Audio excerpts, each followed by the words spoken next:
James B. Grinder, the forgotten predator of the Ozarks. Between 1976 and 1984, a string of horrific crimes unfolded across rural Arkansas and Missouri, leaving 4 young women dead and entire communities paralyzed by fear.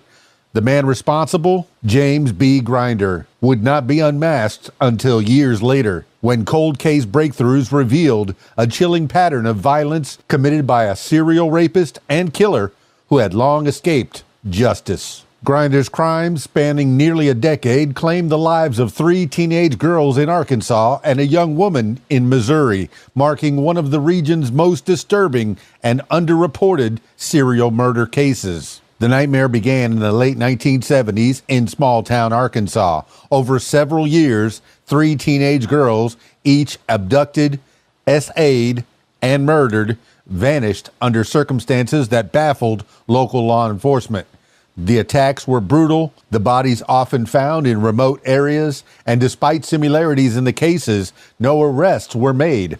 At the time, forensic technology was in its infancy, and rural police departments lacked the resources to link the crimes. Parents feared for their daughters. Rumors spread, and yet the man behind it all remained a ghost, hiding in plain sight in the communities he terrorized. In 1984, the violence shifted across the border into Missouri, where Grinder raped and murdered a young woman in a wooded area. Her case, like those before it, went cold, seemingly another tragic but isolated crime in an era where cross-jurisdictional cooperation was rare. But it would be this final killing that would eventually tie all the pieces together. It wasn't until 2 decades later, in the early 2000s, that justice began to catch up with James B. Grinder. Advancements in DNA technology allowed investigators to re-examine evidence from the Missouri crime scene. A match was found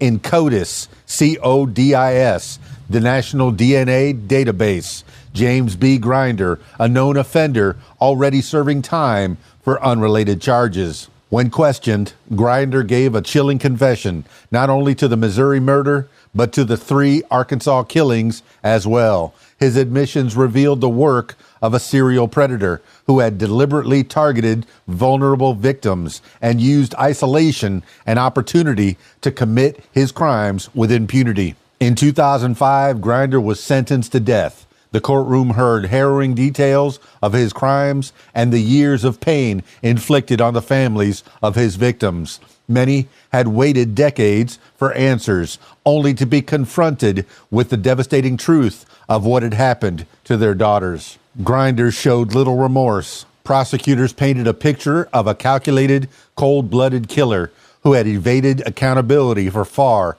too long. The crimes of James B. Grinder shocked the Ozarks and left scars that remain today. His case highlighted critical flaws in how law enforcement agencies handled serial crimes in the pre-digital era. Lack of forensic tools, poor interagency communication, and the vulnerability of rural communities to transient predators. In the wake of his conviction, both Arkansas and Missouri began investigating more resources into cold case units, hoping to prevent similar failures in the future. Though Grinder now sits on death row, his crimes continue to serve as a grim reminder. Even in the quietest corners of America, monsters can lurk undetected for years. Stick around for more. It's KeysDAN, RadioWhat.com, DJLittleRock.com. Peace. I'm out of here.